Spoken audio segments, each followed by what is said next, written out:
Hey everybody, welcome back to my channel, Real Life Excel. Let me know in the comments if you want to add anything or change anything to my spreadsheet. Feel free to do anything if you want to see in your real life scenario or in somebody else's real life scenario or your parents or whatever it may be. Feel free to just ask me and I'll be happy to create it in the spreadsheet or in another spreadsheet.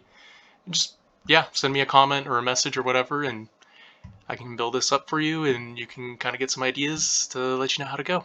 But anyways, I was thinking about creating a bond stock cash mix of your portfolio, your retirement portfolio. So usually stocks and bonds usually your retirement portfolio has stocks and bonds and a little bit of cash to reduce a little bit of volatility, a little bit of risk, and just to have some consistent gains over the years. That way, when you're retiring, you have a nest egg. So usually, and let me create a new sheet right here. Let's do stocks bonds mix. So yeah, let's see. Usually, from what I've heard, honestly, that's probably pretty aggressive, but from what I've heard, you can do 25% and then cash 5%. So it depends, obviously, where you are in your investment career, how long you have until retirement, how aggressive you want to be or how conservative you want to be. This all depends on your own personal preference, and a lot of retirement advisors or financial planners will say, hey, you should be putting this amount of money into stocks, this amount in bonds, this amount in cash. And here's just an example, like, hey, 70% of your portfolio should be in stocks. And I was looking online and it looks like around 10% is your expected return for stocks within the S&P 500, which is really dang solid. And then bonds is around 5%, and then cash is about 4%.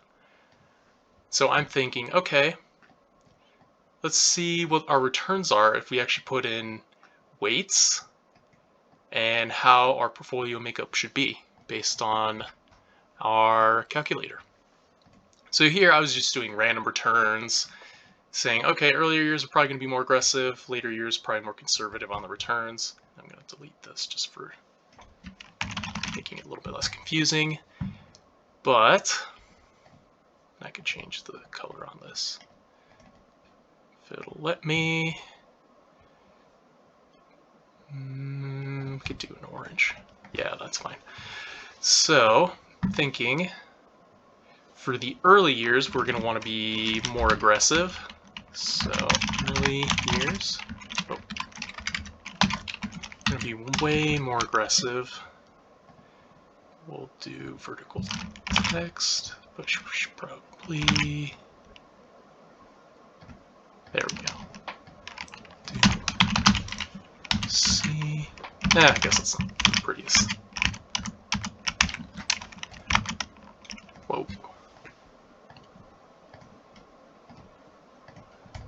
Do that and then make that smaller. Again, this is just me randomly typing away. Anywho, early years, probably going to look like this. Middle years, and this is all based on preference.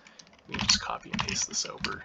Stocks probably be like 60, 35, and then 5, that's our 100%, and then later years, we'll copy this over. And it'll be, let's just say 50, 45, 5%. And what will be cool is we can change the return. We can change which cells in here to link up to these, to which ones we want to consider early, which years we want to consider middle or aggressive. And I guess we can also change the wording on this. We could do aggressive right here, moderate, conservative.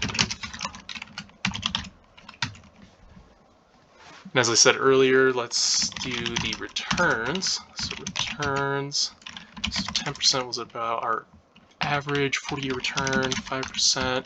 I believe this is 4%. Honestly, I can just copy and paste these. And then total expected return. Copy that down, down. And then we'll just start multiplying all these. 7, okay. So we're expecting about an 8.45% return on here. So let's sum all that up. We got an 8.45% return right there. Here we have 7.95, and I'm just copying this over. There's nothing in there yet, but we'll copy these down here. We're getting about 7.45%. So if I just want to change, let's say, this to 30%, what is this, 65%, you can see this automatically changes for us. Pretty convenient. So if we just want to change our mix of our portfolio, if we want to be more aggressive with stocks, more aggressive with bonds, or with cash, we can totally do that adjustment over the years. And we can do this for every single year. We could do, for the first year, we'll do this amount, then second year we'll do 1% less for stocks, 1% more for bonds, and just keep building up on that. And eventually, once we get that all calculated, we can add that in here into our summary tab based on putting all these numbers in here. So let's see. Early years, what should we consider early years? We could do it by thirds. So if I remember right, we're doing 44 years, so that's not going to work out perfectly. Let's see, 44 divided by 3, so that's 15 years about. So we can do the first 15 years for aggressive, and then 14 and 14, right? 15, no, it'll be 15, 15, 14. Okay.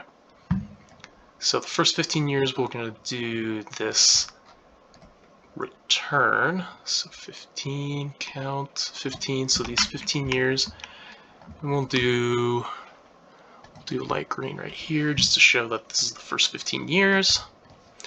And then we'll just link up this stocks bond mix tab and then lock in that cell. So we have those two dollar signs right there. And we'll just drag that down. I want to get an extra percent, extra couple decimal places right here. Perfect. And then we're going to select the next 14 years. And we're going to do the same thing. We're just going to link it up to here.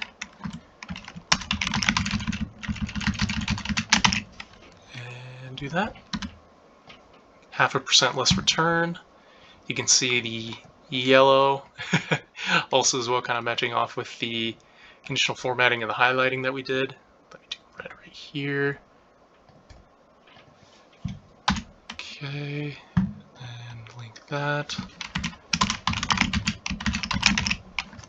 And then add those decimal places. We're getting about an average return of almost 8% throughout the entire portfolio life. And obviously this depends on how aggressive you want to be, or if you want to be more conservative on the returns. Let's say you think, oh, you know what, stocks probably just going to be 7% for all these years.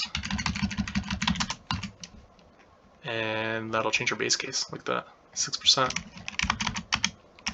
So basically this whole tab, the stocks bond mix tab, is sort of a lever tab, letting you decide, okay, in a hypothetical world, what if stocks only actually go down 1%? Well, look at your return. You're getting very little returns. Or if we expect 20%, holy cow, we're making a fat return of 15%. But obviously we want to choose something that's a little bit more realistic, that gets averaged out over a period of time, especially if it's 15 years, 14 years, and 14 years. We want to get something that's kind of predictable, kind of steady, and understandable for us to read. So yeah, this is a little bit of a work through on creating stocks bond mix and expected returns that you can then eventually input into your retirement portfolio. Pretty neat if you just want to play around and mess around with different returns and potential expectations for what you have on your retirement calculator. Again, thanks so much for watching. Let me know in the comments if you have any questions or if you want to go through anything or any advice from me, because I'm always willing to learn. It's the whole reason why I created this channel. Thanks.